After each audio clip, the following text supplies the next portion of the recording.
Tu connais le nom du Quarter Pounder with Cheese en France? Non. Dis-lui, Vincent. Royal Cheese. Royal Cheese. Et pourquoi? T'as une idée? C'est peut-être le système métrique, je sais pas. Mais c'est qu'il faut pas le prendre pour un con, Brett. Salut tout le monde et bienvenue sur l'écran fou. Et ça y est, elle est là. Donc on l'a attendu assez longtemps, hein, ce retour de cette série Andor saison 2. Et oui, donc le seul véritable espoir que l'on avait encore pour l'univers Star Wars sous Disney, au format série, hein, je dis bien. Après une saison 1 lente mais qui posait un véritable contexte de création de la rébellion, s'articulant entre autres à travers des personnages comme par exemple Cassian Andor qu'on avait découvert dans Rogue One.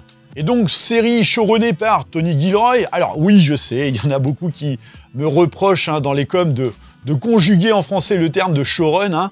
Du coup, je continue de le dire comme ça. Hein. Ouais, c'est mon petit côté sado quoi.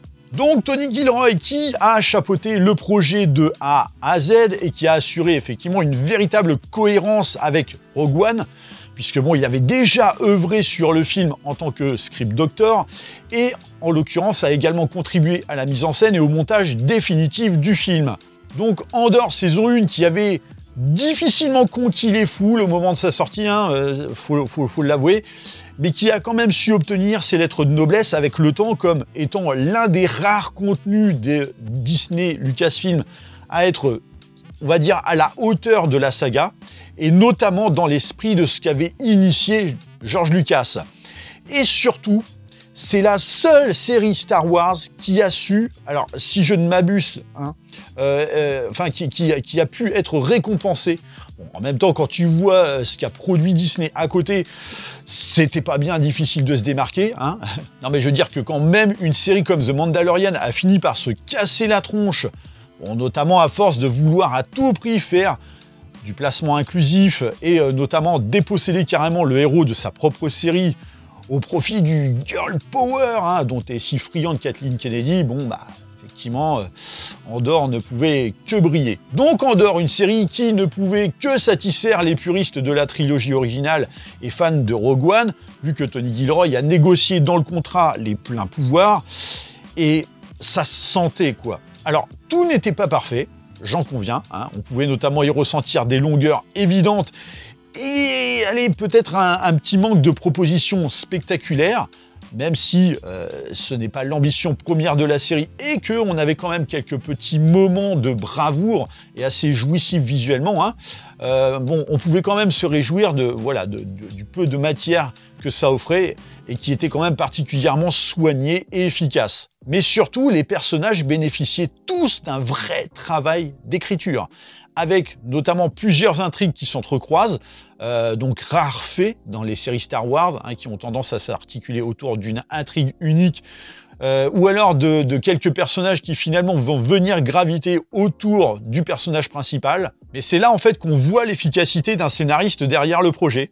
Et puis, bon, il y a un véritable impact politique proposé, qui est donc vraiment à l'échelle de la galaxie, même à travers une petite poignée de personnages. En revanche, la série n'allait effectivement pas gagner facilement l'adhésion de ceux qui voulaient par exemple un truc qui va à fond ou qui espérait retrouver un récit qui s'articule fortement autour de la force. Bon voilà, c'était clairement pas du tout la thématique. Là, on est vraiment sur des enjeux politiques purs et durs. Donc voilà, grosse attente quand même de la saison 2 qui nous a donc laissé mijoter 3 ans hein, avant de pouvoir en bénéficier, et qui est prévu de boucler la boucle à travers un format qui est quand même assez étonnant, hein, puisqu'on a affaire à 4 chapitres de 3 épisodes, donc un total de 12 épisodes, hein, vu qu'on est bon en maths, d'une durée comprise entre 42 minutes et 1 heure, ce qui est plutôt étonnant, mais voilà, nécessaire selon Tony Gilroy pour éplucher toutes les couches de ce thriller politique. Donc un chapitre par année jusqu'à Rogue One, et effectivement un processus narratif et de diffusion qui s'explique aussi un peu en raison du fait que initialement, dans le projet de base, hein, Andor devait s'articuler autour de 3 saisons, mais que le succès trop mince de la saison 1 a imposé de devoir réduire les frais pour se concentrer véritablement sur 2. D'où le fait qu'on n'est pas sur 8 ou 10 épisodes, mais sur 12, et d'une durée beaucoup plus longue. Parce qu'il a fallu condenser le scénario de 2 saisons en une seule. Et on peut dire que sur le plan global de conception, cette méthodologie nous sortira évidemment de notre zone de confort, hein, mais à des fins tout à fait logiques. Alors certes, elle peut effectivement, comme je disais, dérouter, et plus encore quand on sait que la saison 1, c'était quand même terminé avec l'effet d'une poudrière prête à exploser, quoi. Enfin, ça a même explosé. Et que, là, en fait, le soufflet est depuis largement retombé pour revenir à toutes les complexités propres des complots politiques. Et donc, 3 premiers épisodes qui sont désormais dispo, donc le premier chapitre, hein, qui se passe 1 an après la saison 1 et 4 ans avant les événements de Rogue One, où l'on va retrouver donc tous les personnages majeurs afin de nous montrer leur évolution en 1 an après la situation brûlante de la fin de la saison précédente. Et alors, j'aime autant le dire tout de suite, ceux qui ont aimé Andor partie 1 devraient largement adhérer tout autant à cette suite. Ceux qui n'ont pas aimé, cherchez pas. Ce ne sont pas ces 3 premiers épisodes qui vont vous réconcilier avec la proposition de départ. Hein. Déjà dans le sens où le rythme reste particulièrement posé, pour ne pas dire lent, malgré le fait de jouer sur un montage qui alterne les sous-intrigues de manière effrénée, vraiment, hein, c'est ultra rapide, c'est ultra dynamique, mais ça reste quand même lent. Parce que justement, ces intrigues qui s'articulent autour de beaucoup de personnages sont donc nombreuses et que ce chapitre envisage de nous remettre dans le bain à travers tous. Et la première chose qui frappe, comparé aux autres séries Star Wars, c'est déjà l'esthétique. C'est particulièrement beau et bien shooté, et le chapitre, ça donne même à quelques prouesses techniques visuelles fort alléchantes, hein, notamment au tout début avec une course-poursuite en vaisseau. Ça reste évidemment très télévisuel, mais ça en jette. Et lorsqu'on nous plonge dans les divers environnements, on a déjà un peu plus la sensation de décor en dur. Alors attention, hein, pas tous évidemment, on sent encore les tournages dans les salles volumétriques, mais de manière générale, le rendu est quand même assez soigné. Si ce n'est que, effectivement, 2 intrigues qui visuellement ne sont pas folichonnes. Donc une notamment qui se passe au milieu d'une forêt et une autre sur une planète agricole un petit peu en mode Belle des Champs, tu sais, t'as l'impression de regarder Rebel Moon. Alors là, autant vous dire que c'est pas un compliment du tout, même si, attention, je comprends parfaitement l'idée de planter ce décor et ce contexte. Et encore que bon, je le comprends, beaucoup peuvent le comprendre, mais pas forcément tout le monde, hein. Certains personnages ont certes évolué en 1 an, mais malheureusement sans transition. Donc on a le sentiment d'un saut de puce entre la fin de la saison 1 et le début de celle-ci. Voilà, tu sens que le fait de devoir réduire le dénouement de cette série en une seule saison plutôt que 2 a vraiment impliqué de devoir procéder là aussi à quelques contournements d'effets, quoi, autant que de la compression du récit. Et c'est là peut-être le problème perceptible de ce début de saison. Dans le sens où, alors personnellement, j'ai quand même pris un peu le temps de lire les retours presse des médias qui ont pu voir la saison dans son intégralité, puisqu'il y en a effectivement qui ont pu la voir en entier. Le problème qui était souvent pointé se présentait notamment autour d'une certaine irrégularité pour ce qui est de l'importance des intrigues. C'est-à-dire que là, on sent l'effort de vouloir véritablement ne mettre personne parmi les protagonistes phares de la saison 1, et en soi c'est très bien, mais que parfois, c'est pour ne pas raconter grand-chose, hélas. En exemple, le cas de Cassian Andor, justement, qui est en pleine mission, et en fait, plutôt que de nous expliquer les raisons de cette mission qui semble capitale, en fait, on préfère passer directement à l'exécution de celle-ci, et surtout à une péripétie qui ne raconte absolument rien, à seule fin de remplir la chronologie de l'histoire. Donc, la fameuse séquence, en plus, qui se passe dans une forêt, quoi. Et où donc Cassian doit faire face à des marginaux qui sont totalement stupides pendant un épisode, voire plus, hein.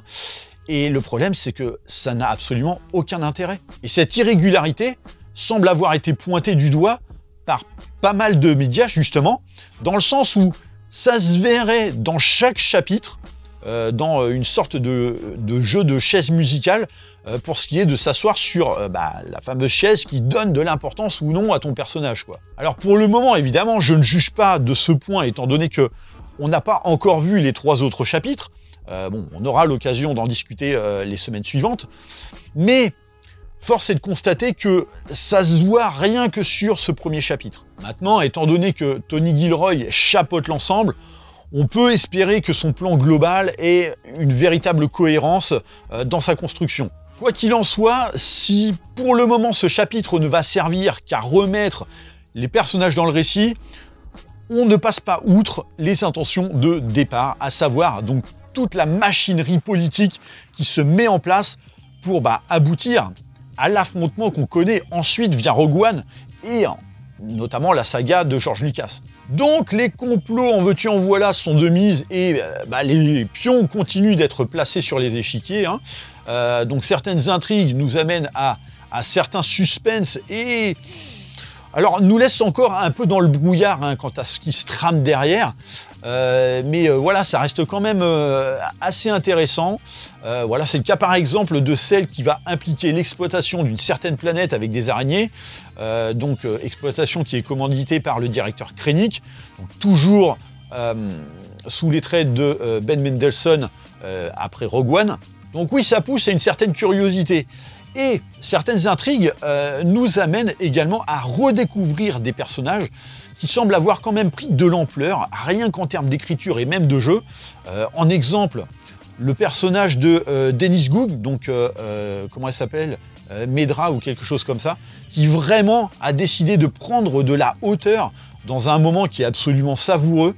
Alors on appréciera aussi donc tout le contexte autour d'un mariage politique, mais qui ne met pas de côté pour autant tout l'aspect solennel et cérémonial. Peut-être un peu ridicule parfois, certes, notamment sur la fin avec des danses techno. Mais voilà, un mariage dont les différents acteurs de ce qui se trame derrière nous poussent à de nombreuses interrogations sur en fait qui est qui et en qui on peut véritablement compter, quoi. Bref, bon, c'est une entrée en matière, on va dire, honorable, avec des moments vraiment efficaces, surtout que sur le plan de la mise en scène, c'est le même réalisateur sur le premier, le deuxième et le troisième épisode. Donc en fait, si tu effaces les génériques, en fait, tu as vraiment l'impression de voir un épisode de 2h30, avec une vraie cohérence visuelle qui n'est pas mordue par un style différent entre chaque. Et ça, c'est déjà un très très bon point. Et je crois qu'effectivement, chaque chapitre est traité par un même réalisateur à chaque fois. Maintenant, malgré ces moments efficaces, je le cache pas, en un chapitre, à raison quand même de 2h30, ça offre peut-être pas assez de consistance scénaristique à mon goût, sachant que, comme je le disais, le prochain chapitre, il ne reprend pas à la suite de celui-ci, mais 1 an après. Et donc, est-ce que la série ne va pas payer le prix en termes de tenue ce jeu de saut de puce temporel, ou en l'occurrence, pour faire tenir les personnages jusqu'au bout, on va leur imposer des intrigues qui, parfois, ne vont peut-être pas servir à grand-chose, quoi. Donc bon, on verra ça. Voilà, je suis quand même très très très curieux de voir la suite. Pour l'instant, je prends ça comme une remise en bouche, histoire un petit peu de se reconditionner. Donc voilà ce que j'avais à dire sur ce premier chapitre, sur ces 3 premiers épisodes. N'hésitez pas à me dire ce que vous en avez pensé dans les commentaires de ce début de saison. Est-ce que vous le sentez bien? Est-ce que vous le sentez pas bien?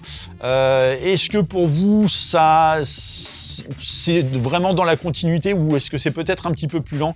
Je sais que j'ai pas mal de camarades de YouTube et même sur les réseaux sociaux qui ont tendance à trouver que là, le rythme est vraiment beaucoup trop lent, malgré comme je le disais, cette manière effrénée d'enchaîner les sous-intrigues. Donc voilà, dites-moi tout ça dans les commentaires. Bien sûr, pensez à liker et partager la vidéo. Pensez à vous abonner à la chaîne de manière à vous tenir informé des prochains contenus. Et comme d'habitude, je vous dis à très bientôt pour une prochaine vidéo. Allez, bye!